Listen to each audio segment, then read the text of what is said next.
மாமா, இந்த ஃபைல தான் காணோம்னு தேடிட்டு இருந்தீங்களா? ஆமா.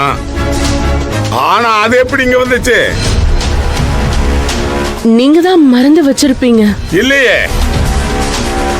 நேத்து ராத்திரி இங்க உட்காந்து ஃபார்ம் ஃபுல்லா பண்ணேன். அதுக்கப்புறம் உள்ள கொண்டு போய் வச்சுட்டேனே. உள்ள வச்சது இங்க எப்படி மாமா வரும்? அதத்தான் நானும் கேக்குறேன். ஏன் ரூம்குள்ள வச்சது இங்க எப்படி வந்துச்சு? உங்க ரூம்குள்ளதான் யாரும் போக மாட்டாங்களே மாமா. அப்பா, நான் கூட சொன்னேன்ல, எண்ணெய் தேய்ச்சி குளிச்சுட்டு இருந்தப்போ உங்க ரூம்குள்ள யாரோ போனாங்கப்பா. என்ன சக்தி சொல்ற? அதான் அவரே வந்து பார்த்துட்டு யாருமே இல்லைன்னு சொன்னாருல்ல. அப்ப இல்லைனாலும் அதுக்கப்புறம் யாராவது போயிருக்கலாம்ல. மாமா, அதுக்கப்புறம் யாரு போயிருக்க முடியும்? அத்தைக்கு கையில கிழிச்சிருச்சு, அப்புறம் தான் நீங்க வந்துட்டீங்களே. அதுக்குள்ள யாரு மாமா உள்ள போக முடியும்?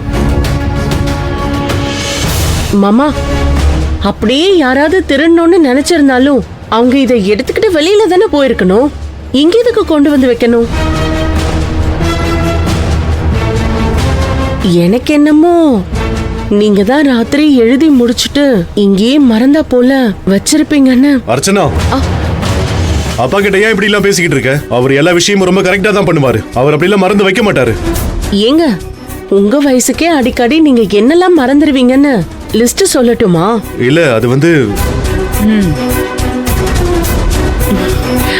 மாமா, எனக்கு என்ன தோணுதுன்னா, பெரியவனே, அப்பா, எனக்கு ஃபைல் தொலைஞ்சது கூட பெரிய விஷயமா தெரியல. உன் முன்னாடி நோய் நோய்னு திரும்ப திரும்ப பேசிட்டு இருக்கா பாரு, அதான் எரிச்சலா வருது.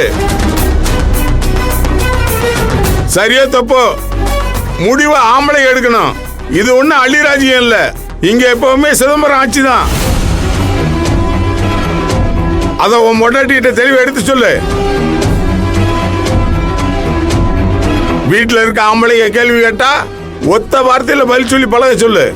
பொம்பளை பிள்ளைங்க சத்தமா சிரிக்க கூடாது, சபையில பேசக்கூடாது, டங்கு டங்குன்னு நடக்க கூடாது, திமிரா பார்க்க கூடாது. இதெல்லாம் பொம்பளையா இருக்கிறதுக்கான பாடம். ரஞ்சிதம், இதெல்லாம் அவங்க வீட்டுல சொல்லி கொடுத்து வளர்க்கிற போல இருக்கு. நீ ஏதாவது அவளுக்கு சொல்லி கொடு. சரிங்க. நான் ஊராட்சி ஆபீஸ் வரைக்கும் போயிட்டு வந்துடுறேன். இந்த ஃபைல் எடுத்து பத்திரமா வை. சரிங்க. இந்த ஒரு நிமிஷம். ஆமா, உன் அருமை தருதல இன்னும் வீட்டுக்கு வரல இல்ல? கேட்டது காதல விழுந்துச்சா இல்லையா? அவ கோயிலுக்கு போய் அர்ச்ச வேண்டிக்கு தானே போனா, வெள்ளையடிக்கு போலே. அவ மட்டும் கோயிலுக்கு போகாம வேற எங்கேயாவது போயிருக்கட்டும் தெரியட்டும். அதுக்கப்புறம் இருக்கு ஆத்தாளுக்கும் ஆளுக்கும். இத போய் கொடுத்துட்டு வந்து கச்சேரியை வச்சுக்கிறேன். வந்திருக்கு.